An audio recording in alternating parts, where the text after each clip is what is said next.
Bon, ben, bonjour à tous. Bienvenue au podcast Entre Génies. Cette semaine, on reçoit Mathieu Fortin. Merci beaucoup, Mathieu, d'être venu. On apprécie vraiment ta présence. Merci pour l'invitation. En fait, pour nos auditeurs qui ne savent pas c'est qui ou qui ne sont pas allés au Cégep de Sainte-Foy, Mathieu, c'est un des profs qui est légendaire au Cégep de Sainte-Foy. Il enseigne les cours de physique. Il y a une manière d'enseigner qui est vraiment propre à lui. Je pense qu'il est extrêmement apprécié des étudiants en général. Fait qu'aujourd'hui, on est super content de le recevoir sur le balado. Puis on espère que les étudiants de Cégep, vous allez vous brancher au podcast. Hey, mon Dieu, là, ça devient un peu gros. Là. Tu viens de te starter ça assez fort. Là. Ouais. Ben, je pense que ça vit aux attentes. Fait qu'il n'y a pas trop de soucis à avoir là. Fait que typiquement, là, Mathieu, on commence toujours avec notre question qui est vraiment classique. C'est notre question iconique. Quel est ton parcours? Fait qu'on repart de où est-ce que tu as grandi, l'école secondaire, ton cégep, l'université. Puis tu peux aller dans la direction que tu veux, mais est-ce que tu trouves qu'il est pertinent à comprendre de ton parcours réellement? Là? OK. Ça commence... si je commence au secondaire, là, par exemple? Ouais, on peut commencer au secondaire, ouais. OK. Bon, moi, je suis un gars de Thetford Mines. Fait que pour eux autres qui ne savent pas ça, là, c'est dans la région de l'Amiante. Maintenant, les Appalaches. Fait que j'ai fait mon secondaire là. Et mon cégep aussi, au cégep de l'Amiante. C'était en sciences pures à l'époque, maintenant en sciences de la nature.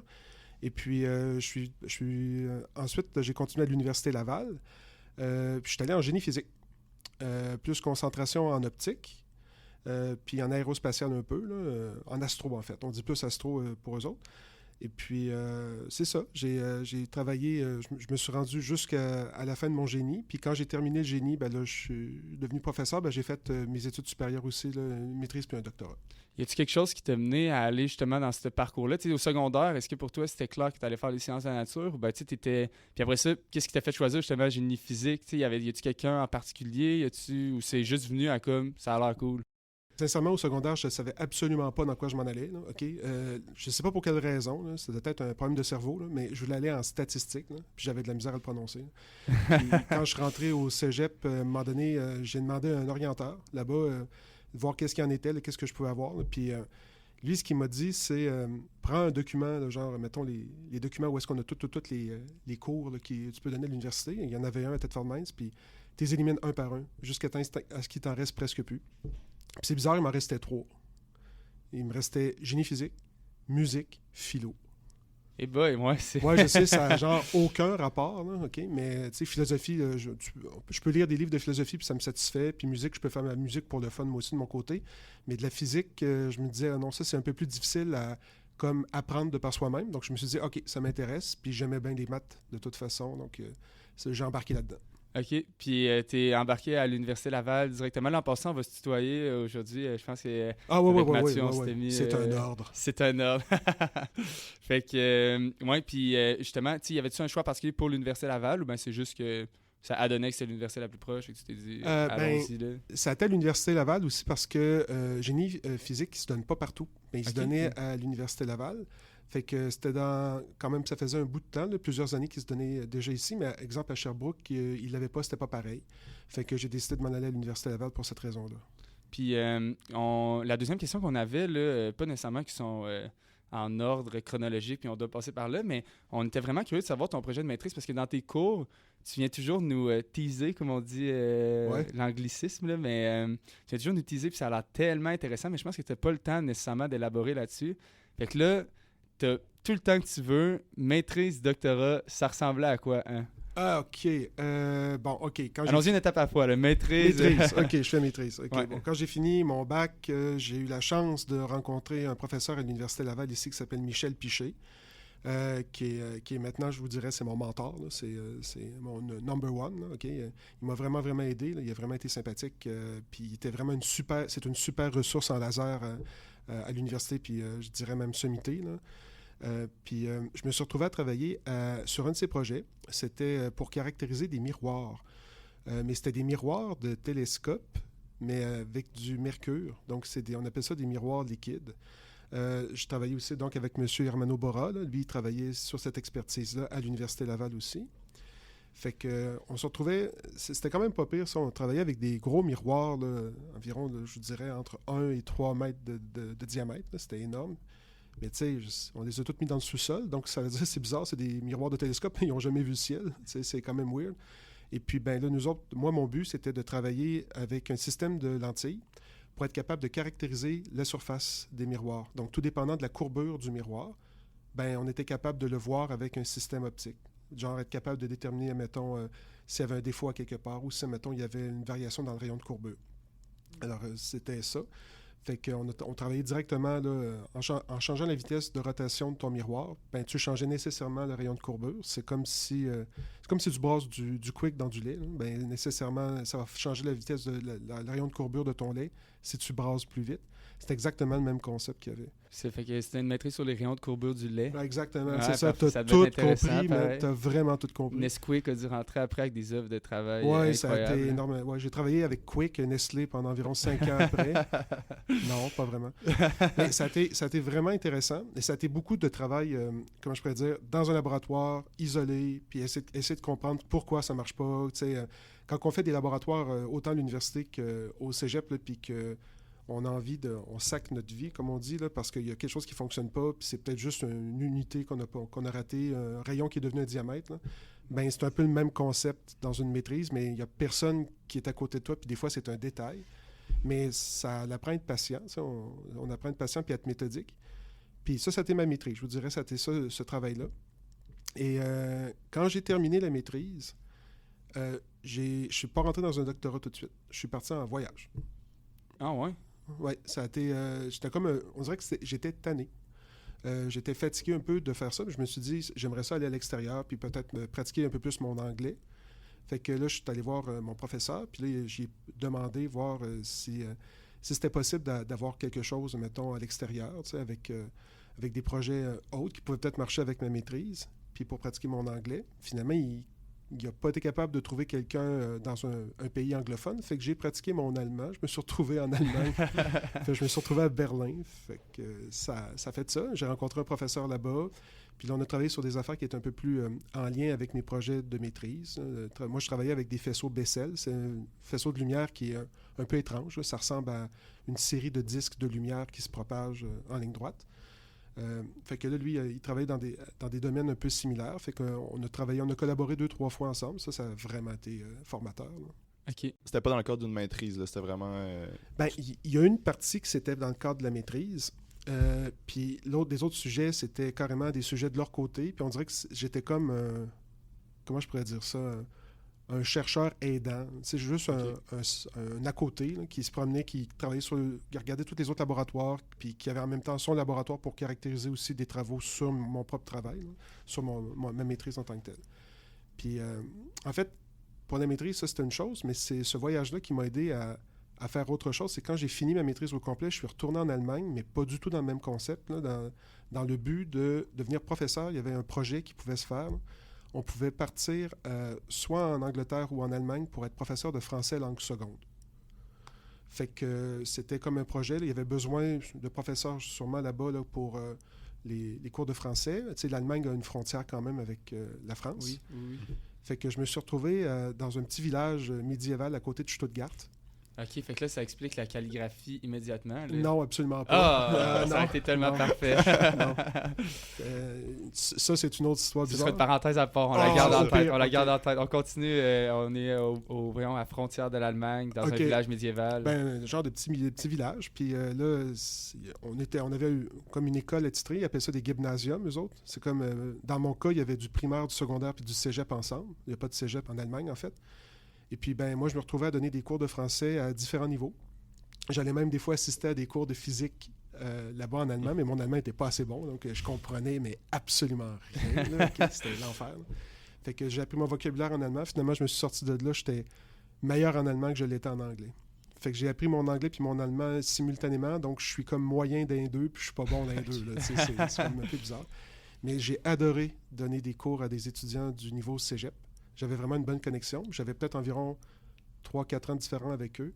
Et c'est là que je me suis dit, quand je reviens à l'école à Québec, je deviens professeur au cégep. Ah ouais, OK. Fait que ça s'est destiné quand même tard, là, je veux dire. Devenir professeur, oui. Quand on fait génie, ben c'est pas automatique, mais habituellement, on s'en va dans un domaine qui est relié à l'ingénierie ingénieur dans une entreprise. Puis là, dans mon cas, j'ai tourné un peu plus en physique pure. Ma maîtrise était plus théorique. Et là, quand je suis revenu, ben, il me restait encore 2-3 neurones dans le cerveau. Fait que j'ai retombé sur mon professeur, puis il m'a dit « Hey, ça te tente-tu de faire un doctorat en même temps? » Fait que j'ai dit « Hey, oui. » Question de perdre les 2-3 qui restent. Exactement. On élimine ça. Ben, tu parles à quelqu'un présentement qui n'a aucun neurone. Et c'est zéro. Ça paraît pas, en tout cas. Fait que ça, au moins, c'est à ton avantage. Okay. Là, ton choix était plus fait parce que tu savais que tu voulais t'enligner pour être professeur, fait que ça faisait du sens là, de faire un doctorat en revenant. Oui, ben c'était comme... En fait, j'adore faire de la recherche pareil, puis j'adore le contact avec les étudiants qui sont reliés à l'âge du cégep. Fait que là, je me suis dit, OK, je vais mélanger les deux. Donc, je le faisais un peu plus à temps partiel, on va se le dire, parce que je ne pouvais pas faire les deux à temps plein, ça n'avait pas de sens. Et là, mon sujet, c'était vraiment étrange. Là. Puis ça, c'est ça qui fait que j'ai adoré ça. C'était de comment faire courber un faisceau de lumière sans interagir avec, sans indice de réfraction, sans changer de milieu. C'était carrément, on donne une information à la lumière, et plus tard, la lumière va courber tout seul selon l'information qu'on lui a donnée. Là, je me dis, ça marche pas. Là. Puis ça a fonctionné, on a trouvé une façon. Là. Puis c'est quoi cette façon-là, justement? Ça sans, ressemble à quoi? Sans rentrer dans les détails, première chose, là, pour tous les Joe connaissants là, de la physique optique, là, c'est qu'un rayon de lumière, un rayon lumineux, tu peux pas le faire courber, là, c'est une ligne droite, à moins qu'on se retrouve dans un champ gravitationnel très fort, mais dans le vide, il va en ligne droite. Fait qu'on ne détruit pas ce concept de physique-là, c'est toujours ça, mais c'est un faisceau de lumière. Donc, c'est plusieurs rayons lumineux et on les interfère mutuellement ensemble pour qu'il y ait des endroits, ils disparaissent, ils soient destructifs, puis qu'on le reconstruise ailleurs. Donc, en bout de ligne, on est capable de, je vais dire, tricoter un faisceau de lumière qui a n'importe quelle forme. OK. Pour ça, il a fallu une expertise que c'est pas moi qui ai fait, c'est un autre scientifique. Puis c'est ça qui est le fun parce qu'il y a plusieurs sujets de recherche que des fois, on ne pense pas que ça va nous servir, mais il y avait un ancien étudiant qui était encore à l'université qui travaillait sur sa machine qui permettait de faire des miroirs, mais avec des formes très différentes, avec une espèce de liquide qui permettait de faire, mettons, au lieu que ce soit un miroir droit, concave, convexe, ça pouvait être un terrain de golf, tellement c'était étrange. Là. Et puis, ça lui permettait de faire n'importe quelle forme de miroir. Donc, qu'est-ce qui est arrivé? C'est que moi, j'avais besoin de ça pour donner l'information, comment je voulais tricoter ma lumière. Fait que finalement, les deux projets se sont connectés ensemble. Ça a été très long à construire, mais finalement, ça a marché. Mais ce que j'aime, c'est que c'était farfelu complètement, c'est très théorique, mais on a réussi à le faire. Ça me fait penser, tu dis le miroir en forme de terrain de golf, ça doit quand même ressembler à ton projet de maîtrise qui était avec les miroirs liquides, là. Il y a quand même un parallèle. Oui, c'est vrai qu'il y a un parallèle parce qu'on travaille dans les deux cas avec une surface qui est visqueuse, puis qu'on essaie de travailler la forme visqueuse pour être capable de prendre la forme qu'on veut. Bon, avec un miroir liquide, c'est carrément le faire tourner pour que ça fasse une parabole. Mais dans l'autre cas, là, on rentre dans le plus technique, là, mais il avait construit une espèce sur une...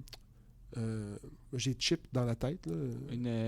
Un microcontrôleur. Un microcontrôleur. Il avait mis des petits clous, tout espacé également, avec du fil électrique sur chacun des petits clous. Donc, en fait, il pouvait faire, en passant un courant électrique, il pouvait jouer avec le champ magnétique de chacun des petits clous. Et le liquide réagissait au champ magnétique. Donc, on était capable de faire des formes, mais énormément de formes. Puis lui, c'est ça son travail, d'être capable de caractériser comment gérer le courant pour faire des champs magnétiques. Puis ça, c'est quelles années pour nous remettre, admettons, sur le spectre temporel? Là? Moi, j'ai fini mon baccalauréat en 2001. J'ai donc fini ma maîtrise en 2003. Donc, ça doit être dans 2005 au-delà. Okay. 2005-2010. Ça devait être vraiment avant-gardiste, là, tu sais, je veux dire, ça devait être...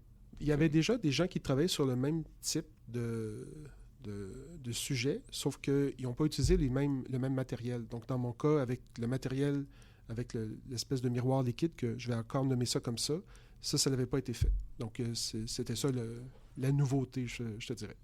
OK.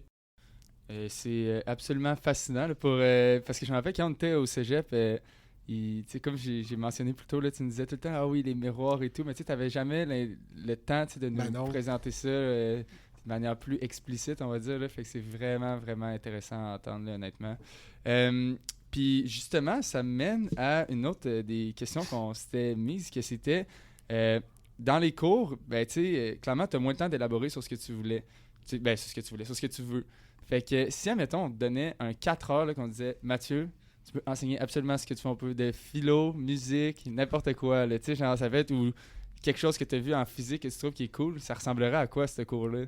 Hey, ça, c'est une super question. Là, je sais pas. Tout dépendant du cours dans lequel je me trouve, ça serait différent, mais comme là, je donne le cours de ondes et physique moderne, et puis moi, j'adore la musique, donc là, il y a le jeu des ondes, là, le son, on commence avec ça. Fait que c'est sûr que là, tous les jeux de musique, les transformés de Fourier, comment on est capable de s'en servir pour être capable de comme travailler les basses, travailler les aigus, ça, je donnerais ça, mais c'est comme trop violent en termes de mathématiques, mais c'est quand même facile à expliquer pour des étudiants du cégep pareil. La relativité, il y a certains professeurs qui ne la donnent pas, mais en fait, ce que je me rends compte, c'est que les étudiants, on dirait, c'est bizarre, je ne sais pas si ça fait ça pour vous aussi, là, à chaque fois que le professeur dit « Hey, en passant, là, ça, c'est pas l'examen, là, puis il commence un autre sujet, là, en aparté, là, comme à côté, tout le monde écoute.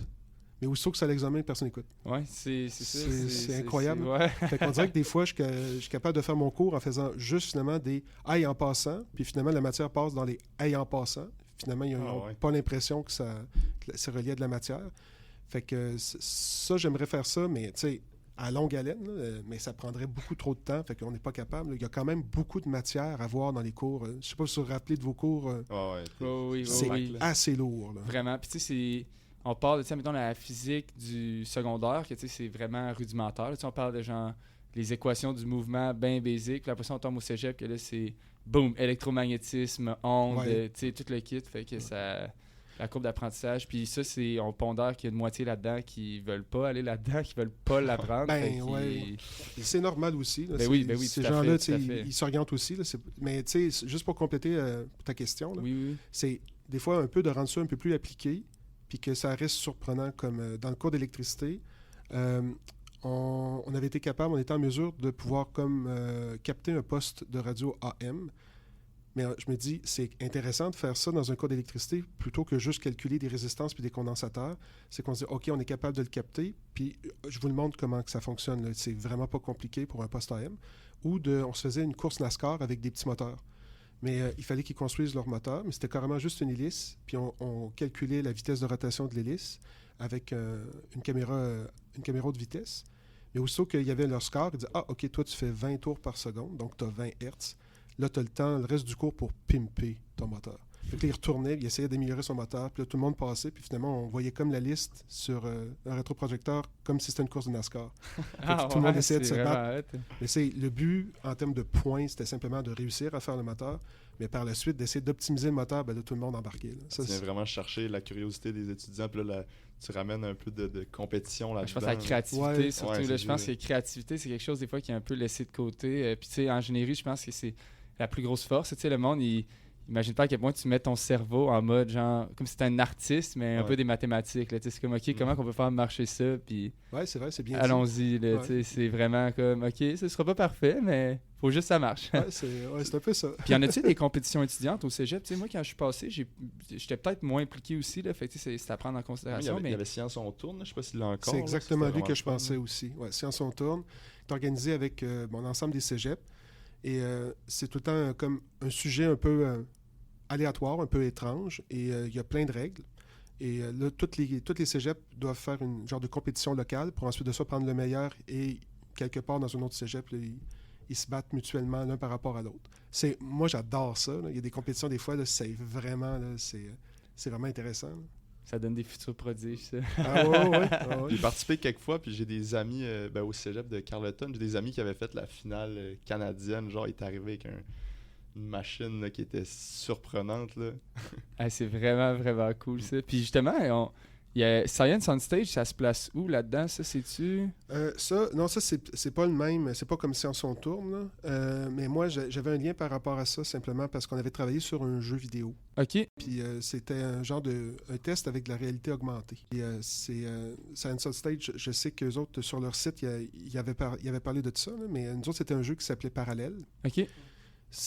Mais c'est pas comme une initiative de ma part, c'est une initiative de l'Université Laval, justement, des gens en géomatique, Sylvie Daniel et Sylvie Barma aussi, qui avaient travaillé là-dessus, et en relation avec le Cégep de Sainte-Foy, donc moi, et quelqu'un en multimédia, et aussi le CIMI. Le CIMI, qui est un groupe qui travaille sur la réalité augmentée, qui est affilié avec le Cégep de Sainte-Foy.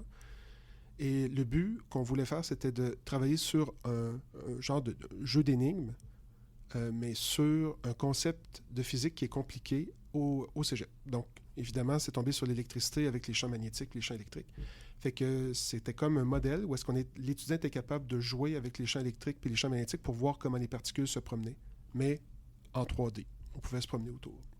Ça existe encore, la plateforme, par curiosité? Oui, la plateforme est disponible. Elle s'est promenée quand même beaucoup. Puis nous autres, moi, je m'en sers encore là, sur carrément des iPads. Là, puis on est capable de voir les plaques. Puis ça peut même servir pour un laboratoire. Là. C'est majoritairement, ça sert vraiment beaucoup pour les étudiants qui ont de la difficulté à faire de la perception tridimensionnelle, qui ont de la misère à voir les profondeurs, là, les jeux de profondeur. Là. Fait que là, ils sont capables de le voir, donc ils sont capables de se mettre un schéma de concept à l'intérieur. Ils disent « OK, c'est beau, si je fais bouger ça comme ça... » Tu sais, c'est le produit vectoriel, là, c'est pas évident tout le temps. Là, ça tourne tout le temps du mauvais côté. Fait que les étudiants, ils ont bien aimé ça. Là, c'est comme un devoir, mais il n'est pas dans un livre.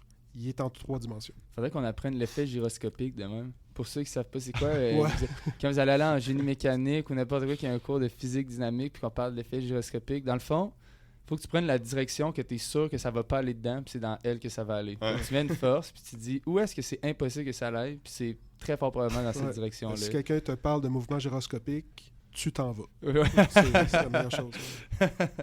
Littéralement. On avait trouvé que le Cégep de Sainte-Foy offre un voyage au Belize aux étudiants pour approfondir leurs connaissances. Ça vient d'où ce projet-là? Puis c'est quoi l'objectif ou la mission éducative? Ah, OK. Là, vous êtes tombé là-dessus, mais parce que j'ai déjà comme aidé dans ce projet-là. Mais là, il faut que je mette quelque chose au clair. Là. C'est pas mon projet. Là. C'est Olivier Damour. Là. C'est un professeur en biologie qui avait comme initié ça. C'est un projet de biologie et c'est tripant. Là. C'est l'enfer. Tu sais, quand on dit que, mettons, des étudiants, il faut que ça l'explore au cégep, là, c'est vraiment une super chance là, de faire ça. Là. C'est parce qu'il y a deux personnes qui sont carrément dans... C'est des Canadiens. Ils sont dans la jungle au Belize. Et puis, justement, Olivier Damour... Ils sont là permanents. Oui, bien, ils travaillent là-bas. C'est comme une institution qui s'appelle le TREES. C'est un acronyme, mais je ne me rappelle pas là, exactement de chacune des lettres. Et à cet endroit-là, ils invitent des gens, des groupes d'étudiants, à venir explorer, à apprendre des choses par rapport à la nature. Donc là, ça peut être étudier les insectes, ça peut être se promener dans la jungle, mettons, genre étudier, mettons, la qualité de l'eau dans une rivière, genre comment, bon, n'importe quoi, là, mais c'est vraiment biologie. Et tu as carrément comme ton terrain, pour t'amuser, c'est la jungle. T'es dedans, là. T'es carrément dedans. Capoté, c'est capoté, c'est vraiment capoté. Là, il faut comprendre que moi, là, j'apprenais autant que les étudiants. Là. J'étais le professeur aidant, il fallait être 2 professeurs. Fait que là, t'es là-dedans, moi, j'étais un bébé. Je me promenais partout, mais c'était l'enfer. Tu vois des insectes, là, tu dis, une mouche. Non, c'est pas une mouche. C'est 3 fois plus gros, puis ça n'a pas la bonne couleur. Il y a des insectes en quantité industrielle, là. C'est vraiment hot. Et puis, ce projet-là, il se faisait une partie dans la jungle, puis l'autre partie, c'était encore plus trippant, c'était sur une île, carrément dans l'Atlantique. Et là, on était directement à même les barrières de corail. Je ne sais pas si les gens le savent, le Belize, c'est un tout petit pays de l'Amérique centrale. Et puis, c'est le pays qui a la 2e plus grande barrière de corail après l'Australie. Mais il est tout petit. Ah oui? Ouais. Fait que là, tu es là-dedans, tu plonges là, dans l'eau carrément à partir d'une île, puis tu vas nécessairement tomber sur un récif de corail. C'est juste en dessous de la Colombie, le Belize, pour me situer? Non, c'est du côté atlantique. Fait que c'est genre... c'est en dessous du Mexique. Ça a une frontière avec le Mexique, là, du côté du Yucatan. C'est plus haut, OK. Ouais. C'est le seul pays, si je ne me trompe pas, là, au pire, il y a des gens géographiques qui vont peut-être me détruire, qui est colonisé à la base anglaise et non pas espagnole. Il va falloir faire des recherches. Peut-être une recherche. Ça se peut. Faites une petite recherche de votre côté pour backer, mais... Ils ont un créole anglais, eux autres. Okay. C'est pas le même type. Ça ferait du sens. Ben oui. Puis en tout cas, si c'est pas ça, au pire, vous me pèterez mes pneus de char. Puis ça, c'est quand qu'ils peuvent faire ça, les étudiants, ce voyage-là? Ça ressemble à quoi les dates? C'est où dans leur parcours? C'est à la fin, c'est le début de la session d'hiver. Donc, c'est comme si, finalement, c'est comme un cours. Pour eux autres, c'est un cours. Et puis, ils sont là, ça mange un peu un temps de leurs vacances d'hiver, mais c'est comme, finalement, un temps que tu as sauvé. D'hiver aussi, là, oui, c'est ça. Mais c'est un temps que tu as sauvé pendant ta session par la suite. C'est comme c'est plus allégé parce que faut pas non plus que ça soit plus de travail. Et là, quand tu reviens après ça, ben, chaque personne, c'est ça qu'on avait fait quand j'étais là, mais je crois qu'ils le font encore, c'est que chaque étudiant se met en groupe, donc ce sont des groupes de 3. Mettons, ça fait je dis n'importe quoi, 7 équipes. Fait qu'il y a des équipes, admettons, qui vont travailler dans la jungle. Mais là, il y en a que leur travail, c'est lorsqu'ils sont sur l'île. Fait que là, dans la jungle, ils font rien. Fait que là, c'est les esclaves. Fait qu'ils sont obligés de prendre toutes les informations, les demandes des groupes qui travaillent dans la jungle, qui disent « OK, regarde, moi, j'ai besoin de ça, ça, ça, ça, ça. » Va vérifier, mettons, faites des observations sur les colibris. On veut savoir quel type de liquide ils vont boire. C'est tout dépendant de la concentration de sucre. Donc là, ils les aident. Mais là, ce qui est le fun, c'est que quand ça devient l'inverse, les gens qui travaillent sur leur projet sur l'île, les autres deviennent des esclaves. Donc, ça devient comme... T'es soit comme... Tu travailles carrément sur le plancher, mais c'est pas toi qui as les idées de fond. C'est proche de la recherche aussi. De exact. Plus tard, et tu as deux facettes. Tu as la personne qui applique les idées, puis d'autres fois, c'est toi qui amènes l'idée. Fait que je me dis, c'est vraiment hot. Puis là, c'était entrecoupé de plusieurs séances d'information, c'est genre scientifique, plus biologique, par rapport à soit le professeur de biologie qui était sur place, là, en l'occurrence Olivier Damour dans mon cas, ou c'est des gens qui sont directement locaux, qui sont capables de nous expliquer ce qu'il y en est par rapport à l'état des récifs de coraux, l'état de la jungle ici, où on était allé dans un zoo, puis c'était des animaux qui avaient été comme rescapés, puis là, c'est qu'est-ce qui s'est passé avec les animaux. Donc, c'est vraiment trippant. Puis rapidement, c'est quoi les démarches, admettons, pour pouvoir y accéder? Ah, c'est carrément, c'est une demande. C'est quand il y a de l'information qui passe directement au cégep, on peut faire la demande si on est intéressé comme étudiant. Le gros problème de ça, il y en a deux, c'est qu'on ne peut pas entrer dans la jungle autant d'étudiants qu'on veut. Il n'y a pas un 737 qui va atterrir. Non, puis c'est une question de sécurité aussi. Ça va être tous des gens matures, c'est que un accident, ça peut arriver n'importe quand, fait que ça limite le nombre de personnes. Et la deuxième chose, c'est que c'est le montant. C'est que c'est quand même... Il faut que la personne soit en mesure de pouvoir comme débourser ce montant-là, mais ça en vaut la peine. C'est très formateur au cégep. Moi, je trouvais ça un peu intimidant, mais tu sais, de tout monter ton projet, faire les levées de fonds, puis après ça, juste organiser qu'est-ce qui fait l'esclave, là, entre parenthèses, là, mais tu sais, juste organiser, OK, telle journée, nous autres, on veut que toi, tu ailles chercher l'information sur le colibri, nanana, c'est vraiment formateur. Là. Moi, je trouve, là, c'est comme un partage de connaissances, c'est travailler en équipe, finalement. Là. Mais on s'entend, là, c'est à la blague, mais ça marche. Là. Et il y a tout le temps des activités... de nature complètement différente. Des fois, c'est beaucoup plus ludique, c'est relax. Puis des fois, c'est vraiment plus scientifique, puis c'est des séminaires. Puis j'ai jamais eu un call d'un étudiant qui a dit « Ah, j'ai détesté ça. » Ça a tout le temps été « Oh, wow! » C'est vraiment quelque chose. Une fois que tu as fait les démarches pour te rendre là, c'est ta récompense. Exact, là, de tout ça, là. exact. Puis tu sais, il y en a plusieurs autres types de voyages. Là, moi, je connais celui-là, mais on en avait déjà organisé un autre en Allemagne, en République tchèque et en Pologne. C'est vraiment un autre type, c'est beaucoup plus culturel. Je l'avais fait avec un professeur de français. Ah ouais. Fait qu'on se partageait les sites où est-ce que c'était relié à de la science. On était capable d'en trouver sur des musées. On est tombé sur un musée aquatique que je connaissais même pas l'existence. C'était incroyable. Et puis, on était dormi dans une église avec un énorme pendule de Foucault pour expliquer comment ça fonctionnait. Ouais, c'est le fun. Puis le professeur de français, lui, on tombé sur des affaires reliées à la Deuxième Guerre mondiale. Là, c'était complètement ouvert. On s'est retrouvé dans une mine de sel protégée par l'UNESCO. Il y a une salle de mariage à l'intérieur de la mine, sculptée en sel. Tu sais, genre... C'est vraiment capoté. C'est n'importe quoi, mais des voyages comme ça, il y en a d'autant en Grèce, en Italie. Tout dépendant des cégeps aussi, il y en a tout le temps des différents. C'est important de rester à l'affût. Il y a des opportunités vraiment cool là, qui peuvent se présenter. Ouais. Tu sais peut-être pas lequel tu vas tomber, mais t'en essayes un. Ça peut pas être mauvais. C'est une expérience. Ouais, c'est une expérience. Petite pause. Ce petit message s'adresse à tous les étudiants et étudiantes du Cégep de Sainte-Foy qui sont en sciences de la nature. Je vous recommande d'envoyer un MIO à Pierre-Olivier Dussault qui décrit le balado avec Mathieu Fortin que vous êtes tout juste en train d'écouter. Donc, faites-y juste un petit MIO, moins de 100 mots. Puis, je peux rien vous promettre, mais je vous recommande de le faire. De retour au podcast. C'est super intéressant, Mathieu. Puis... une des autres questions que moi, honnêtement, je trouve que c'est toujours tellement le fun à demander aux profs, c'est je dirais la plus chiant quasiment. Là. Quel est le cours qui vous a donné le plus de difficultés à l'université et au cégep et pourquoi?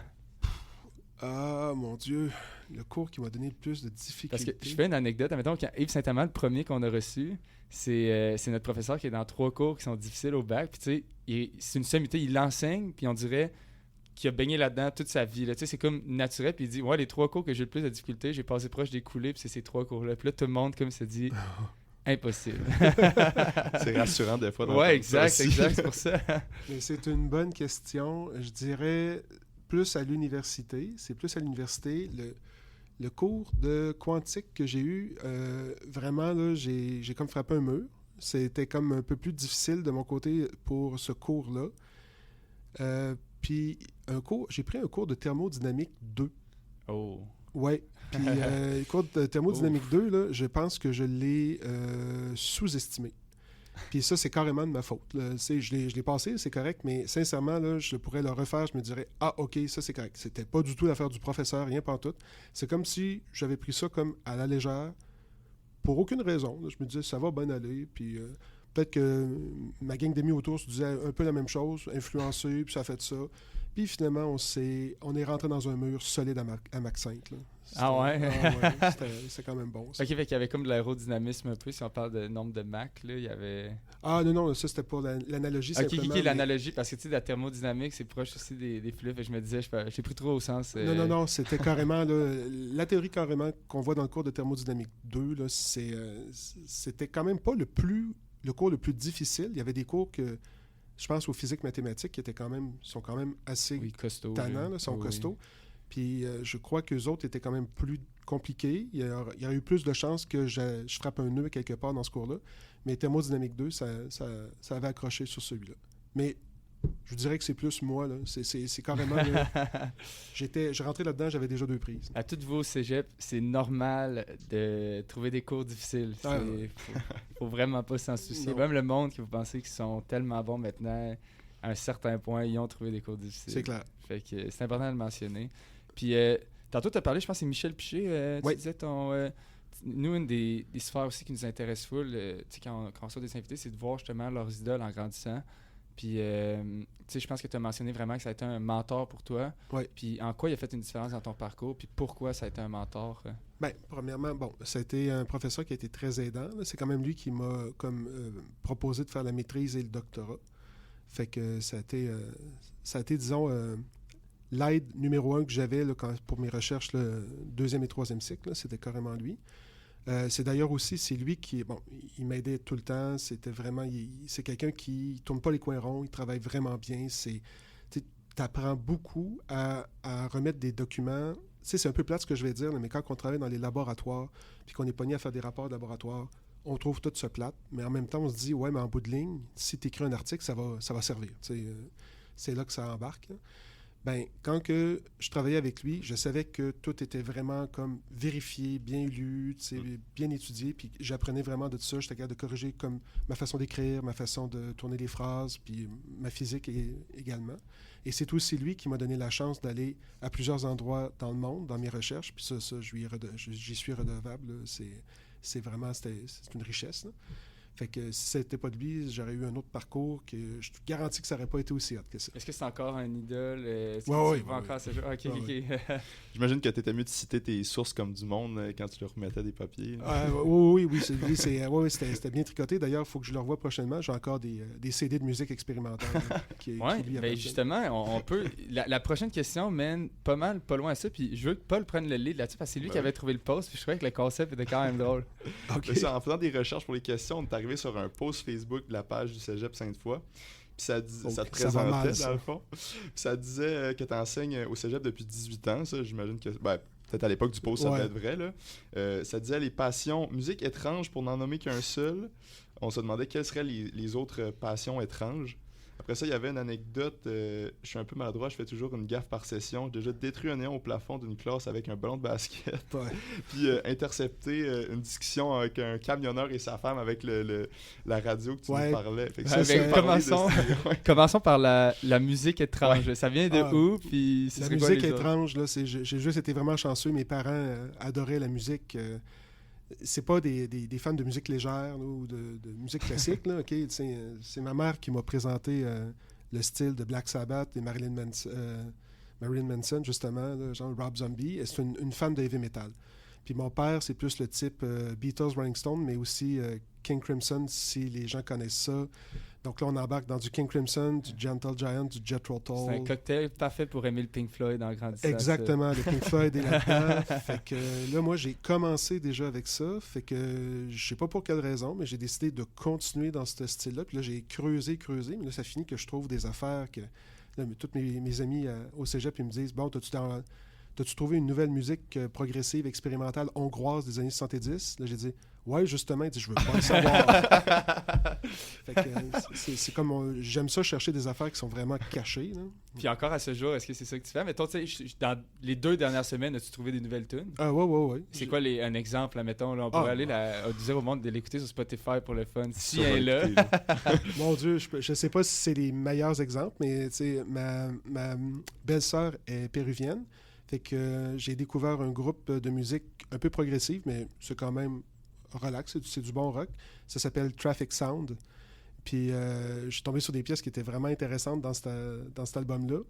Et puis il y en a un autre groupe, ça s'appelle Second Hand.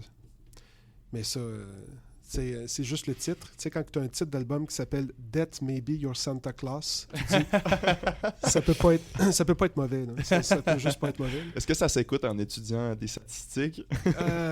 Ça dépend de la personne. Moi, je travaille toujours avec du bruit ou du son. Là. Fait que, puis là, tu sais, pour certaines personnes, ils vont dire que c'est du bruit. Ouais.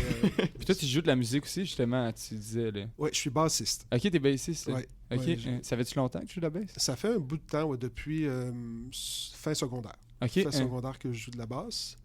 Puis, tu sais, on fait des covers des fois avec des professeurs ou des retraités qui sont au cégep, juste pour garder la main. Puis, j'avais un groupe de musique aussi, mais là, ça fait longtemps qu'on n'a pas repratiqué, mais on faisait des compositions. Puis, c'était comme de fait de l'expérimental ou du progressif. Il me semble que je viens d'avoir un flashback, là, mais il me semble que quand j'étais au cégep, ça se peut que tu avais déjà joué au Café Oiseau à un moment donné. Ah, oui, c'est là avec qu'on se ton pratique. band. Oui, Ouais. c'est ça, je C'est me là qu'on se rappelle, oui. Ouais, en effet, on fait tout le temps comme on sélectionne tout le temps nos pièces en fonction de le goût de chacun. Fait que là, c'est comme de la belle musique, de la belle musique, de la belle musique, ma musique. De la belle musique, de la belle musique, ma musique. Tout le temps. Fait que le monde aux 4 tunes, c'est là qu'ils vont se prendre une bière ou Ouais. un sandwich dans le cas du Café Oiseau. Ouais, puis assez loin pour qu'ils n'entendent pas. Là. t'as d'aller aux toilettes, on revient, C'est puis ça, on ouais. recommence pour 3 tunes. Ouais. Fait que là, après ça, l'autre point, c'était « Je suis un peu maladroit, je fais toujours une gaffe par session. » Je fais tout le temps une gaffe par session. J'ai l'impression que c'est un peu lunatique. Lunatique dans le sens, je suis perdu, là, un peu des nuages. Là. Puis des fois, je veux faire des tests ou montrer quelque chose avec mes étudiants. Puis là, le fameux ballon de basketball, c'est que je l'avais simplement fait trop rebondir. Puis comme il a rebondi, mais solide. En fait, je pensais qu'il allait tomber sur le sol, mais il a pogné le coin de ma table. Fait qu'il était vraiment plus haut, plus proche des néons. Il t'a détruit un néon solide. Pendant un cours de même, le Oh, clac, ouais. il est tombé Ouais. à terre. Ouais, puis je me dis, bon, c'est pas grave, c'est juste gaffe plus 1. Fait que Gaffe plus égale 1. ouais, c'est ça. Tu dis, vous voyez, c'est ça qu'il faut pas faire. Exact. Puis quand on avait fait la radio qu'on avait parlé tantôt, à un moment donné, on cherchait solide le poste AM, puis on le trouvait pas. Puis là, il y avait quelqu'un qui était dehors avec l'antenne, puis qui essayait de bouger. Je me rappelle même, il y a un vélo qui est rentré dedans. L'antenne est rentrée dans le dérailleur du vélo. Là, c'était vraiment quelque chose. Puis là, tout d'un coup, quand il essayait de démêler ça, on a pogné un poste. Mais c'était pas un poste, c'était carrément un camionneur qui parlait à sa femme. Fait que là, tu sais, t'imagines un groupe de 21 étudiants dans un laboratoire, puis tout le monde écoute une discussion qu'on n'a pas d'affaire à écouter.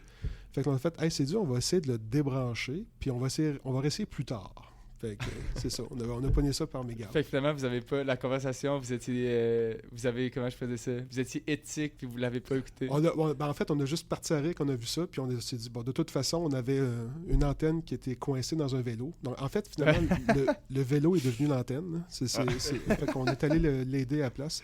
Fait qu'on a laissé tomber ça, mais on a trouvé ça vraiment drôle. C'était quoi la gaffe, cette session?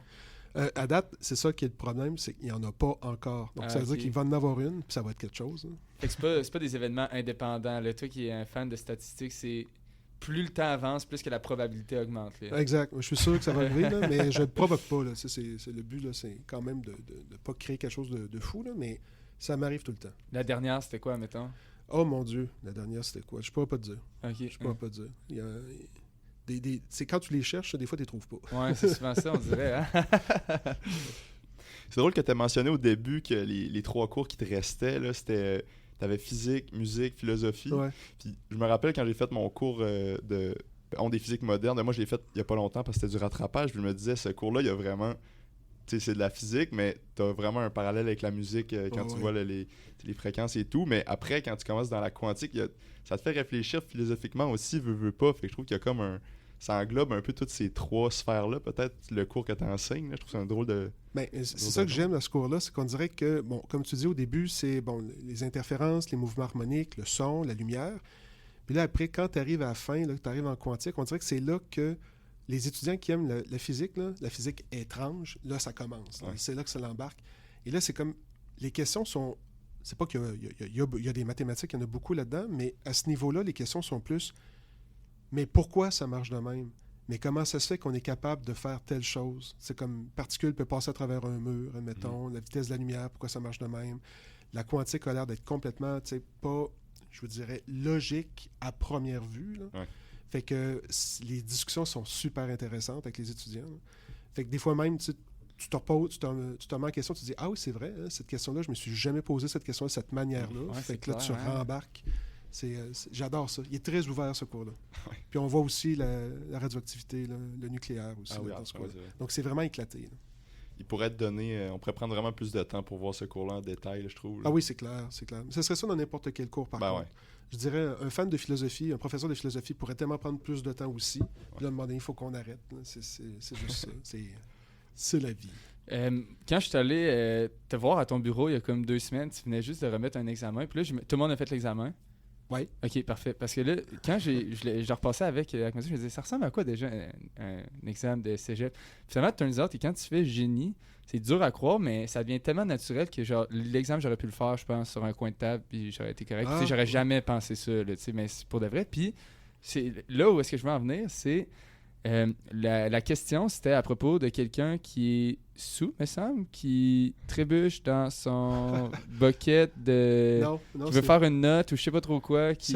Ça ressemble à ça, mais c'est que tu as quelqu'un qui est à côté d'un feu de camp, puis il a mis son pichet de bière à terre, puis il joue une note, mais il est trop sous pour en jouer une autre. Fait que c'est tout le temps la même note. Mais ça, c'est pour que ça soit facile à faire le problème. Et comme de fait, à un moment donné, il commence à pleuvoir. Et donc, le pichet de bière il se fait remplir d'eau à raison de X centimètres par heure. Et la question, c'est à quelle heure le pichet va rentrer en résonance avec la note de la corde? C'est juste... En fait, le concept est très simple. C'est des questions qui sont quasi telles quelles comme dans les livres de référence, là, comme, mettons... Quasi telles quelles. Autre le pichet de bière, ouais, puis le feu de camp. t'enlèves le sou, puis ça fait de même. Mais tu sais, le concept est là. Le décorum est différent un peu, aussi pour relaxer, parce que vous savez comme moi qu'un examen, pour n'importe qui, c'est stressant, là, c'est normal. Fait que, mais tu sais, le concept est là, puis c'est capable de sortir quand même l'information de tout ça, là. Mais tu sais, je préfère tout le temps faire des analogies comme ça des fois. Là. C'est où est-ce que t'as pris ça? Parce que moi, j'en rappelle, ça m'avait frappé comment est-ce que c'était du génie dans ma tête. Tu sais, t'arrêtes ton exemple, puis c'est comme drop, c'est plus... comment je peux dire ça? C'est plus... T'es plus enclin à vouloir le résoudre, on dirait, quand c'est comme un problème de même. Que si c'est juste il y a une masse qui oscille, blablabla, voici, il y a un inconnu, trouve-le. Mais ça vient de où, ça, justement? C'est juste comme de même. Hein? Je sais pas. C'est peut-être moi qui aime ça, juste faire des farces. Fait que finalement, je me dis, je vais le mettre dans un examen. Puis il y a peut-être quelqu'un dans mon cerveau qui dit, hey, c'est pas la place pour le faire. Puis j'ai dit, hey, va-t'en. Puis je le fais pareil. Puis je me dis, en autant que ça soit pas quelque chose de déplacé, là, mais oui, clairement. que ça soit simplement on dirait que c'est comme si ça change de mal de place l'instant de quelques secondes dans un examen. Juste assez pour dire, OK, garde, il n'y a pas de piège. La question est bien normale, c'est juste que le décorum est vraiment étrange. Fait que je fais tout le temps intervenir des animaux, genre des personnages fictifs. Les animaux, habituellement, dans presque tous les examens, ils meurent. Mais c'est pas grave, là, c'est fictif. Fait que tu sais, les étudiants sont rendus où dans l'examen en regardant leur expression faciale? Ouais, c'est ça. Un petit sourire, tu dis, question 4, il est arrivé. Ouais, littéralement. Ouais, c'est bon, ça. Je suis capable de regarder avec les visages, j'ai pas besoin de me lever, c'est parfait. Tu fais une question triste, une question vraiment contente, une question interrogeante. Fait que là, tu sais tout le temps le monde se rendu. Puis justement, tu sais, moi, j'ai vraiment une fascination envers la manière que tu enseignes. Tu sais, on parlait de justement, c'est pas à l'examen. Moi, mon attention était siphonnée d'un coup sec. Ouais. C'était comme, ça va être tellement intéressant. Tu parles de justement toutes les anecdotes que tu racontes en classe, dans tes examens, il y a des touches d'humour. comment tu as fait comme... C'est quoi le fil conducteur à travers tout ça? Tu sais, qu'est-ce qui fait que ta méthode d'enseignement est aussi différente? Je pense que c'est... je me demande si c'est pas en Allemagne qu'il y avait un professeur qui m'avait déjà dit, donc c'est en français, là. Puis français langue seconde, elle m'avait dit, tu sais, normalement, le temps de concentration d'une personne en classe, c'est environ 5 minutes. C'est-à-dire que, puis le pire, c'est que je m'imagine moi en classe, puis en effet, après 5 minutes, même si tu adores le cours, tu vas finir par regarder une prise de courant. C'est tellement accurate, là. Puis ça arrête là, tu sais. Puis le pire, c'est qu'elle commence à te parler, la prise de courant. Là, ça devient grave. Là, tout d'un coup, après ça, tu rallumes, puis tu dis, il vient de dire quelque chose d'important, puis tu l'as pas pris en note. Puis tu dis, coudonc, me semble que je suis dans mon affaire, puis c'est bien beau. Puis donc, t'imagines, quand tu es déjà fatigué, là, ça arrive tout le temps, là, puis il n'y a rien qui fonctionne. Fait que je me suis dit, OK, mais quand le professeur prend ça relax, puis qu'il dit, hey, je vais vous montrer quelque chose, c'est vraiment intéressant, et que c'est introduit comme si c'était un ajout de matière, c'est bizarre, on dirait que je suis plus fatigué, je suis concentré sur ce qu'il dit, c'est bien correct. Donc je dis, pourquoi qu'on ne fait pas un cours, ou est-ce que c'est presque majoritairement ça? De sorte que c'est rendu même l'inverse qui se produit quand je dis, hey, ça, c'est important pour l'examen, là. Ben là, c'est comme l'exception au cours. C'est comme la partie de matière qui est vraiment partie de matière. Là. C'est comme si tout le reste a une connotation boring. Puis là, c'est comme, possibilité d'être pas boring, je vais écouter. Ouais, c'est ça. Puis là, finalement, j'essaie de mettre le plus pas boring, mais c'est carrément juste pour jouer avec le cerveau des gens. Oui, tout à fait. Pour que ça soit pratique. Là. Puis je dis boring, mais j'adore cette matière-là. C'est comme tu disais tantôt, c'est juste ton cerveau qui te joue dans la tête puis qui te dit, regarde la prise de courant. Regarde tout devient plus intéressant qu'un cours. Puis moi, le premier, des cours de physique que j'adorais, puis à un moment donné, le professeur était vraiment bon, puis non, je perdais carrément le fil. Fait que je me dis, j'essaie de jouer comme ça. Donc, j'ai pris souvent son truc, puis je l'ai comme mis un peu à ma manière en faisant un peu des blagues ou des allusions. Ben, c'est vraiment... tu sais, ça, honnêtement, moi, j'ai adoré. Quand j'avais des cours avec toi, là, je me disais tout le temps, yes, ça va être du bonbon, parce que justement, des fois, trop monotone, puis c'est ça, ça peut devenir fouf. Lire des équations, là, puis dire que la force égale la masse fois l'accélération, pour citer Daniel Côté qui nous disait les profs qui ne font que lire des équations, là, puis ça devient comme... Puis tu sais, là, je veux pas...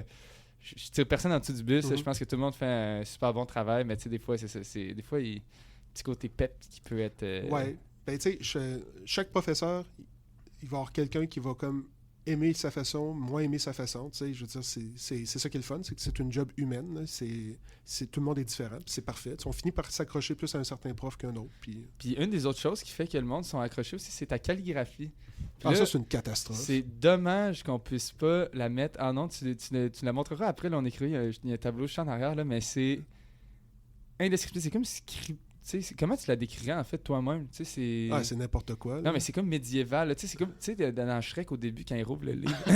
Il y a genre l'écriture comme scriptique. Là, c'est littéralement la même chose. Le pire, c'est que je fais tellement pas par exprès. Là. Mais même que mes étudiants me posent la question, ils disent, vous pouvez pas écrire en lettres carrées? Je dis, si j'écris en lettres carrées, je vais écrire comme un attardé. Là. Ça marchera pas. Là.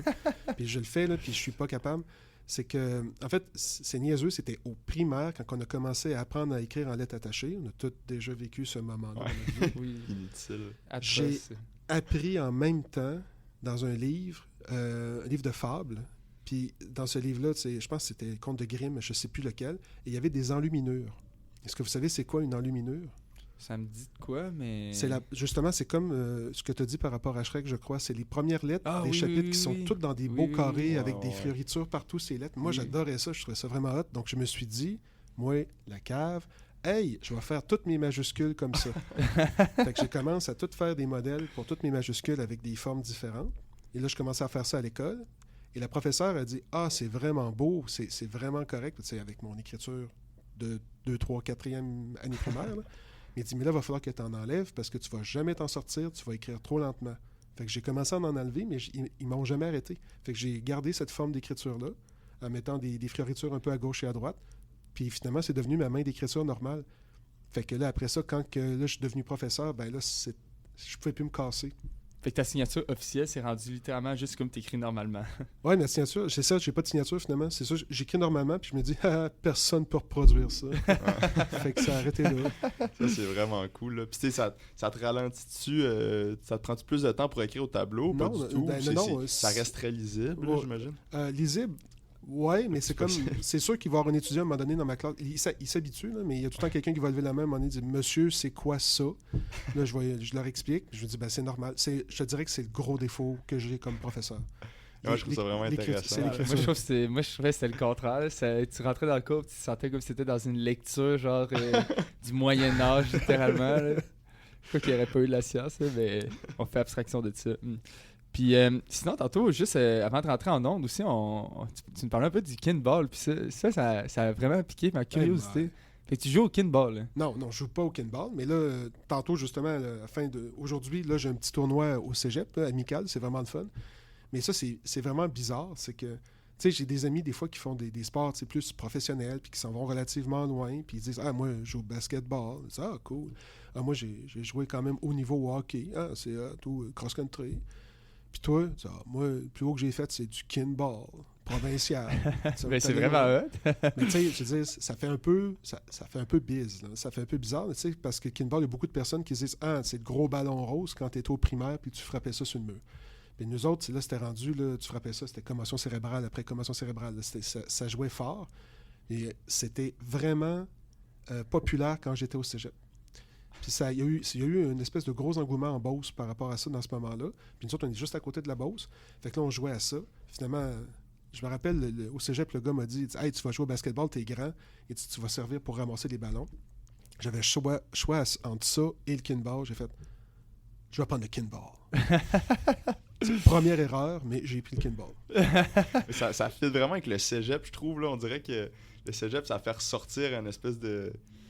Tu sais, c'est vraiment différent du secondaire. Là, tu t'identifies à un petit groupe un peu tout le temps niché. Genre, là, ton style vestimentaire change. C'est sûr, tu vas choisir un sport plus awkward. Genre, tu sais, mettons le frisbee, c'en a un autre que je pense au cégep qui est pas... Moi, j'ai commencé l'escalade. Mais... Puis, tu sais, je dis l'escalade. Des fois, je parle à du monde.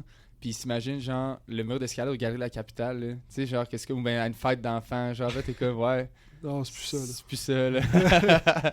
Fait que j'ai quand même un sentiment d'empathie envers toi. Ouais, c'est ça. Mais t'as raison. C'est sûrement ça. C'est qu'à un moment donné, le groupe autour duquel j'étais, ils ont aimé ça aussi, ont embarqué. Fait que là, c'était fini. Là. On a vraiment adoré jouer à ça. Fait que là, il y a un petit tournoi, puis c'est juste les professeurs ou c'est... Ouais, c'est des professeurs, des gens du personnel. Là. Ok. C'est bien cool, ça. Oui, quoi de mieux que frapper un gros ballon rose sur quelqu'un de ta profession? C'est des problèmes. C'est tellement stimulant. Ouais, c'est ça, c'est la manière de régler ses problèmes. C'est à la dure. Quand ça s'est pas réglé des meetings... Ça se règle au kinball. Ça se règle au kinball. C'est ça. Puis quand je suis allé te voir à ton bureau aussi, là, t'avais comme un mur... rempli de mimes. Ça, vous avez pas pu les voir. J'aurais tellement aimé ça te montrer les photos, là, Paul, mais c'est genre... C'est indescriptible, tu sais. Ils sont tellement drôles, là, mais c'est sorti de où, ça, déjà? Mais non, mais ça, c'est pas nous autres qui les a écrits. Là. On les a trouvés sur Internet, en quantité industrielle. Moi, mon collègue de bureau, puis finalement tout le département de physique, on essaie d'en trouver le plus possible. Notre but, c'est de remplir le mur au complet. Fait que mais c'est tout le temps des mêmes reliés à de la physique, là, à des sciences. Là, c'est comme lui de la pizza, là. C'est lui quoi de la pizza, c'est quelque chose. Tu es capable de trouver le volume d'une pizza avec pizza, P-I, Pi. Z, c'était, je sais plus, la hauteur. La hauteur ou le rayon, je ne me rappelle plus. Le A, c'est l'épaisseur, puis tu es capable de faire la formule. Mais il y en a plein. Là. Fait que on s'amuse simplement à les remplir. C'est quand on rentre dans mon bureau, ça donne l'impression que c'est comme un genre de garage décoré. Là. Ouais, mais je trouve que c'est drôle parce que ça fait tellement que ton... J'ai pas dit ton personnage, mais tu sais, ton aura, ou est-ce que tu sais, les blagues des examens, les mimes en rentrant dans... Ben, ça fait un peu personnage, mais c'est en même temps pour que ça soit un peu plus relax. C'est avec les étudiants dans ma tête, tu sais, je suis pas plus brillant qu'un étudiant, c'est juste que j'ai un peu plus d'expérience qu'eux autres, c'est normal. Mm-hmm. Fait que, tu sais, l'idée, c'est le but des prendre de haut, ça sert absolument à rien. Fait que tu dis, non, on est juste chumé, mais c'est juste que j'ai le genre de pouvoir de corriger un examen, mais ça fait partie de la game. Fait que, tu sais pourquoi, faut pas que ça soit... Moi, j'aime pas quand ça devient trop protocolaire, mais il faut quand même aussi dire que, faut rester sérieux, c'est quand même un travail qui est important, là. C'est pour que la personne soit compétente dans ce qu'elle fait plus tard, là. Mais je préfère le prendre en riant. Une des trucs qu'on se demandait aussi énormément, puis ça va mener à nos questions plus de la fin, tu vas voir, où est-ce que c'est peut-être plus des conseils pour les gens qui nous écoutent, là, mais c'est quoi un des défauts, tu dirais, que tu vois à travers tes étudiants? Puis tu sais, quand je dis défaut, je veux pas que ça paraisse péjoratif ou rien de tout ça, mais tu sais, quel trait de caractère, des fois, qui peut peut-être pas nécessairement t'agacer, mais tu sais que tu te dis ça, ce serait peut-être à corriger avant d'aller à l'université. Améliorer, là, pour pas que ça Oui, ça soit améliorer, péjoratif. Ouais. exact. C'est lequel qui était amélioré? Sans hésiter, c'est le stress. C'est en fait pas le stress parce que on est tous stressés. Des fois, il y a du bon stress. C'est l'anxiété. Puis beaucoup d'étudiants vont se reconnaître là-dedans, puis il ne faut pas qu'ils pensent que c'est juste eux. Là. Il y en a énormément. C'est vraiment ça. Il faut dire aussi que je vais dire les rouages du système d'éducation, des fois, leur imposent un peu d'être stressés et anxieux. On pense juste, admettons, aux cotères dans les cas où est-ce qu'ils en ont besoin. Ou des fois, simplement, c'est inné. Là, ils sont comme ça. Ça leur complique des fois beaucoup la vie, puis ils se posent des fois la question pourquoi que les résultats ne sont pas à la hauteur de leurs attentes, mais des fois c'est simplement parce que c'est pas la matière le problème, c'est l'anxiété les rend moins forts. Avez-vous remarqué qu'on est toujours moins fort dans un examen que ce qu'on comprend réellement? Là? C'est normal. On baisse d'au moins une coche. Là. Fait que je vous dirais que c'est ça, et c'est pas évident à régler. En fait, je pense que la solution, elle est pour chaque personne, c'est différent. Mais tu dirais que le point à améliorer, ce serait d'aller peut-être chercher de l'aide ou trouver des trucs pour mieux gérer son anxiété. Oui, c'est clair. C'est clair. Puis même, ça s'applique encore à l'uni, même si t'as pas trouvé comment le faire rendu en étant professeur ou à 40 ans, je pense que c'est encore pertinent pour tout le monde. Là. Tout à fait. Là. À l'inverse, tu dirais ce serait quoi les traits que tu apprécies le plus chez les étudiants ou qu'est-ce qui fait qu'un étudiant se démarque et tu dis, lui... je dirais... l'acharnement, mais dans le bon sens, là. Vraiment quelqu'un qui pousse, là, ça, il y en a beaucoup. T'sais, quand il voit qu'il accroche, il n'aime pas ça, puis il essaie vraiment de régler le problème du mieux qu'ils peuvent, évidemment. Ça, c'est cool. Et l'autre point, c'est carrément la curiosité. Puis ça, c'est spécial parce que ça ne veut pas nécessairement dire que la personne qui a 100% de moyenne dans tous ses cours, c'est la plus curieuse. C'est que des fois, c'est une personne qui a 70 de moyenne, 65 des fois, mais elle te pose des questions, tu vois qu'elle est vraiment intéressée, mais peut-être que ça la donne que, bon, vous voyez, les formats d'examen, ça ne marche pas pour tout le monde. Fait qu'elle ne performe pas là-dedans, mais mon Dieu, on voit que c'est une machine pareille. Là. Puis ça, c'est la base dans ma tête de tout ce qui est en sciences ou dans tout ce qui est à l'université, là, point barre. Là. Pense, pas obligé de penser physique ou génie, tu peux penser en théâtre, en français, n'importe quoi. Si tu n'es pas curieux, ça ne marche pas. Puis je pense que j'ai toujours eu une théorie un peu par rapport à ça, que moi, dans ma tête, le but d'un professeur, c'est pas d'enseigner des connaissances, c'est de piquer la curiosité. Puis c'est comme... Ouais, c'est vrai. Moi, je l'ai toujours vu comme ça. C'est genre le but, c'est de trouver un moyen, puis tu te dis, OK, ça, tel concept, peut-être ça va piquer la curiosité. OK, ça, peut-être que lui, ça va piquer la curiosité. Puis ça expliquerait peut-être pourquoi quand c'est pas à l'examen, justement, ça le piquerait plus, parce que justement, là, ça vient faire des liens entre des affaires, puis là, ça vient attirer l'attention. Fait que... Moi, j'ai toujours vu ça comme ça, puis je trouve que c'est vraiment excellent que tu le mentionnes. Tu as raison, là, je pense tout haut, là, mais je pense peut-être que la curiosité est nécessaire pour la compréhension et non pas l'inverse. Moi, j'ai étudié comme ça. En fait, mes 2 années de fin de bac, j'ai pas fait un exercice ou pratiquement pas. Tout ce que je faisais, c'est que je prenais le livre, puis je le relisais vraiment profondément, puis je me disais, c'est quoi qu'on veut me transmettre en ce moment? C'est quelle information qu'on veut qu'il soit imprégnée dans mon cerveau? Puis à force de te poser des questions, tu te dis, OK, telle équation, ça interagit même. Là, tu vois des liens cool apparaître, puis tout, puis à un moment donné, pouf, ça se met à décliquer. Puis quand tu arrives à l'examen, tu n'as pas besoin d'avoir fait des exercices vu que tu comprends l'outil qui t'a été présenté. Fait que quand tu vois un problème qui arrive devant toi, ben, c'est un outil. Fait que c'est comme si tu voyais, mettons, j'ai un poteau, puis j'ai accroché de quoi dessus. Ben, ça prend un collet. Mais c'est parce que tu sais, un collet, ça sert à quoi?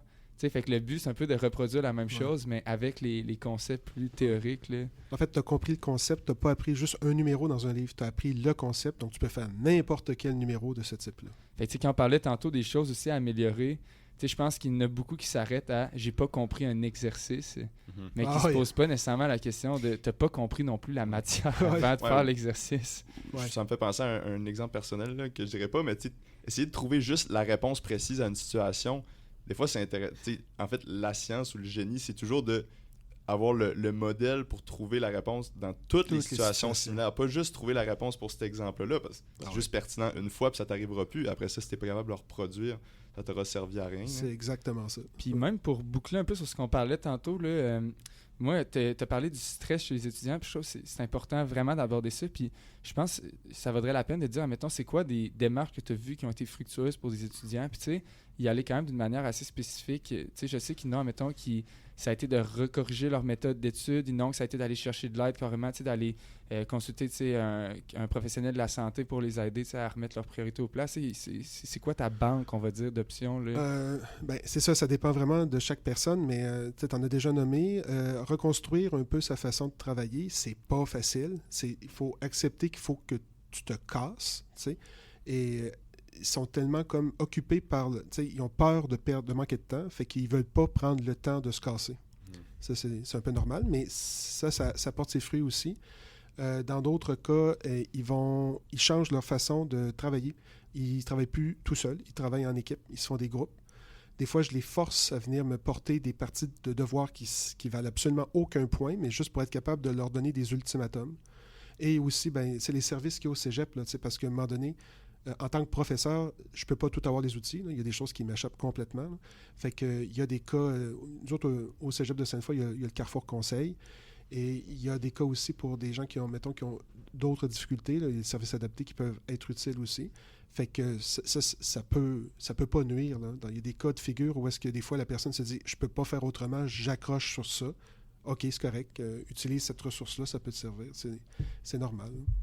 Y a-t-il une ressource où notre question c'était plus on avait écrit une ressource là, mais je le voyais plus comme physique là, mais ça pourrait être pas physique aussi, mais y a-t-il une ressource en particulier que tu n'as pas accès au cégep qui serait vraiment utile ou qui serait pertinent d'avoir dans un monde de licorne là, genre non, vraiment on veut pas que ça soit politique. Tu sais, mettons que tu pouvais avoir un banc d'essai qui ressemble à celui de la NASA, genre pour faire des tests pour les étudiants. Tu sais, mais là, fois? Ça pourrait être aussi une ressource, oui, effectivement, par rapport à ce qu'on parlait, que j'ai pas imaginé. OK, par rapport à l'anxiété ou par rapport à la physique, n'importe quoi. Oui. Oh mon Dieu, c'est une bonne question. Là, je n'irai pas avec l'anxiété, j'irai envers carrément la physique. Là. Moi, j'aimerais ça avoir un hangar de démonstrateurs, de machines, là, genre pour chaque affaire. Là, j'adorerais ça. C'est pas une question de budget en tant que tel, ça deviendrait un problème d'espace. Là, c'est de toutes les avoir. Là, ça serait vraiment intéressant. De sorte que si je recoupe ça avec ce que je disais tantôt là, par rapport au format de mes cours, c'est que c'est encore beaucoup plus intéressant puis plus vivant quand tu es capable de toujours faire une démonstration. Puis pas tout le temps avec du matériel de base, quelque chose qui est un peu plus nouveau, qui est plus spécial. Là. Ça, là, ça serait un rêve. Mais je pense que ça serait le rêve de presque tous les professeurs, peu importe le domaine. Là. Ça serait ça. Là. C'est comme une quantité infinie de matériel que tu es capable d'utiliser. Tu peux même découvrir du matériel en plus. Et ça serait pratique parce que, je ne sais pas pour les gens qui ne savent pas, là, mais à la fin des cours de sciences de la nature, il y a des cours d'intégration où est-ce qu'on peut faire des projets. Et ces projets-là sont très ouverts. On laisse les étudiants habituellement choisir leur projet. C'est comme leur premier projet personnel, je dirais, dans un domaine de sciences. Okay. Et là, imaginez ce matériel-là pourrait permettre à chaque personne d'avoir plus de temps d'expérimentation. Il y aurait déjà des démonstrateurs qui pourraient travailler avec. Ça serait... J'aimerais ça. Fait que c'est vraiment pas un outil précis, là, c'est la banque. C'est la banque. C'est la banque. Je pense que ça me fait penser à genre une cloche sous vide géante. Là. Ouais. Mais c'est drôle parce que j'ai lu le livre, moi, je me rappelle jamais de son nom. Comme là, j'ai juste de le googler. Je sais pas pourquoi c'est le seul nom c'est Walter Lewine. C'est lui un professeur au MIT, je sais pas si tu as déjà vu ça, qui fait toujours des démos expériences. Dans ses cours, des expériences, la fameuse boule de quai sur le nez. Genre, j'avais lu tout son livre, il parle de diffraction dans son livre, il parle de mouvements oscillatoires, harmoniques, de tout ça, plein d'affaires, mais il dit tout, justement, les montages qu'il a fait. Puis tu vois, on parlait de piquer la curiosité, je pense que c'est peut-être là des montages que justement, on brise le moule de regarde la prise de courant. Là, fait que je trouve que c'est un super bon point que tu as apporté, honnêtement. Puis ce monsieur-là, il est bon parce que quand je regarde, je sais pas comment il fait pour rentrer dans son temps, mais il est capable toujours de bien expliquer les choses avec des démonstrateurs. Puis c'est comme, finalement, il le fait comme une histoire. C'est comme si c'était une histoire ou bien comme une télésérie d'intrigues où tu te demandes où est-ce qu'il arrive puis comment il va s'y prendre. Mais c'est aussi le temps. Là, c'est genre la conservation d'énergie. Là, quand il fait une bille, qui a fait un jump, mais qu'elle ne peut jamais revenir à la même hauteur, la fameuse loop. Pourquoi qu'elle ne peut pas faire une loop à l'infini, genre, et revenir? Fait que ceux qui sont au cégep, les cours de physique, ça vaut la peine de le googler. C'est vraiment c'est Walter Lewine. Fait que c'est W-A-L-T-E-R espace L-E-W-I-N. Il y a des démos assez funky à aller voir là-dessus. Là. C'est vraiment, vraiment intéressant. Là. Conseillé. Puis sinon, je pense, toi, Paul, t'avais-tu d'autres questions? par rapport à celle-là qui vient de surgir, je sais pas qu'est-ce... Dis-moi donc. Je vais te le dire. Penses-tu que c'est intéressant de voir la théorie avant... Mettons que tu pourrais faire toutes les expériences, toutes les démonstrations que tu peux avec tes élèves. Là. Ouais. Ça serait-tu de voir la théorie avant la démonstration, de voir la démonstration avant la théorie? Puis dans les deux cas, qu'est-ce qui est avantageux ou pas? Moi, je pense... En tout cas, regarde, ça, c'est très personnel, là, mais ce que je ferais, c'est démonstration, théorie, à quoi ça sert, un lab. Moi, je ferais ça comme ça. Mais moi, ce que j'aime, c'est que les laboratoires, c'est pas des laboratoires à la Distasio. Il n'y a pas de recette. Tu arrives dans le laboratoire et vu que tu connais déjà la matière, je leur sors une énigme et puis un peu comme un défi évasion. Un peu comme ça. Oui. Et là, ils ont 2 heures puis ils doivent se débrouiller.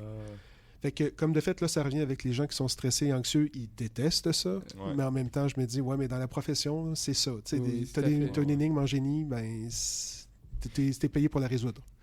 Mais ça j'adore cette façon-là. Plutôt que, des fois, je me rappelle qu'on commençait par des laboratoires. Tu sais, là, à place d'avoir une expérience, mettons une démonstration, tu commences par un labo. Puis là, tu connais pas ta matière, mais tu fais ton labo à la Distasio, comme tu dis. Ouais. Fait que là, ça te permet peut-être moins d'explorer ou tu mets pas vraiment en application.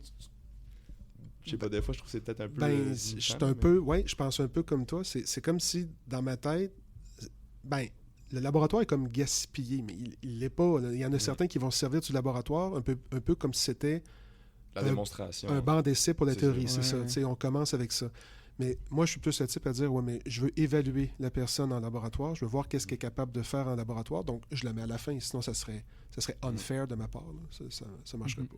Non, mais ça répond vraiment à mon interrogation. Je trouve que c'est un super bon point que tu as apporté. Puis honnêtement, Mathieu, il nous reste la dernière question, qui est la fameuse question du podcast, qui est pour les étudiants qui sont au cégep, puis même, je dirais, université, c'est quoi ton meilleur conseil? Si t'en as un, tu sais, on a eu, admettons, s'entourer de des amis, tu sais, pour justement rendre le parcours universitaire plus agréable. Tu sais, il y en avait que c'était de faire du sport, il y en avait que c'était justement équilibre de vie. Tu sais, ça allait vraiment dans toutes les tangentes. Toi, ton conseil, ce serait lequel? Garder un équilibre de vie, ça, c'est clair, là, c'est clair. Et moi, je rajouterais simplement, c'est le cégep, t'en profites pour explorer.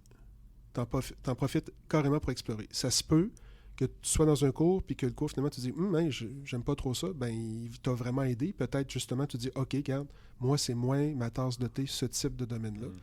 Et vous en profitez pour essayer de regarder toutes les conférences qu'il peut y avoir. Toutes les cégeps proposent des conférences. Vous avez la chance d'avoir des professeurs. Fait que les professeurs, c'est des professionnels dans leur domaine. Fait que allez les voir. Imaginez-vous plus être au cégep puis essayer d'aller chercher cette information-là. C'est pas facile. Vraiment. Même si vous avez Internet, c'est que là, vous allez comme trouver tout et rien sur Internet, puis vous ne serez pas capable de faire la différence à part des choses. Fait que t'en profites, t'explores le plus de choses possible. Comme, mettons, les podcasts que vous faites. Oui, ça va dans cette lignée-là, exactement. Fait que je suis content que tu le mentionnes parce que le balado, prenez le temps d'écouter les autres si vous êtes au cégep et vous posez des questions, ça peut tellement vous montrer des tangentes intéressantes puis concrètes sur ce que vous pouvez faire avec de l'éducation. Là, c'est assez fou. Oui, absolument. Ben Mathieu, ça a été un honneur. J'ai adoré l'heure qu'on a passée ensemble. J'espère que ça a été pareil pour toi. Ah oui, j'ai adoré ça. Hein? Puis Paul, premier podcast, ça a super bien été, honnêtement. Ça a très bien été, je suis content. Je suis content du corbeau. Bon, merci à vous, messieurs. Passez une belle fin de journée. Merci. Merci Mathieu encore. Merci de l'invitation.